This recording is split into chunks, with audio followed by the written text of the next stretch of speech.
quote, a washed-up celeb who lied to cops.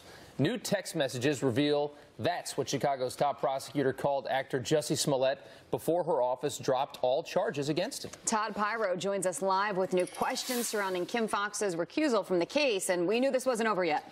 Of course it's not over. I don't think this thing's ever going to be over. Not wanting to lose the entire spotlight on Mueller Report Week. The Smollett case back in the headlines with a whopper of an admission by the embattled Cook County prosecutor. You'll recall Smollett was indicted on suspicion of staging a hate crime attack. Charges later dropped, creating an outcry from the public and police. In text messages to her top assistant, Joseph Maggots, released in response to a public records request, Foxx writes, "So I'm recused, but when people accuse us of overcharging cases, 16 counts on a Class 4 felony becomes Exhibit A." Maggots writes, "Yes, I can see where that can be seen as excessive." Foxx then responds, "Pedophile with 4 victims, 10 counts," a reference, of course, to her office's indictment against R&B singer R. Kelly. "Washed-up celeb who lied to cops, 16.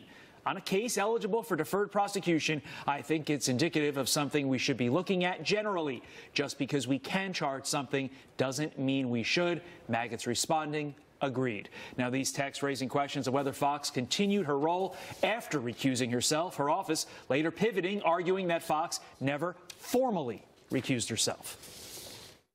I recused myself from the Smollett case out of an abundance of caution. But what most people haven't talked about is I did that under the advisement of our first ever chief ethics officer. We never had an ethics officer in Cook County.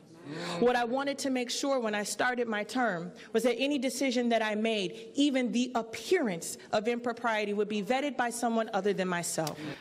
Glad that we cleared all that up. An inspector general will be reviewing how Foxx's office handled this ordeal. Hopefully that individual, like inspector generals are wont to do, will get to the bottom. This is just unreal. I mean, the things that keep unfolding here. And I imagine people think that they went way too far in the other direction. If they're worried about overcharging him, I think everybody thinks that they undercharged him. Yeah. Good segue, Rob Schmidt, to what the people are asking and saying. Your comments pouring in. An overwhelming number of you believe Foxx should face some type of consequence. Mick on Facebook says governor should remove her from office.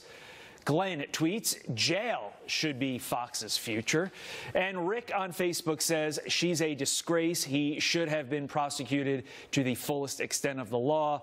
Again, legally, I think it's not right to put her in jail, but, you know, having her leave this position is not out of the realm of possibility. Yeah, I mean, there are consequences to every action, right. So we'll see what ends up happening. I can feel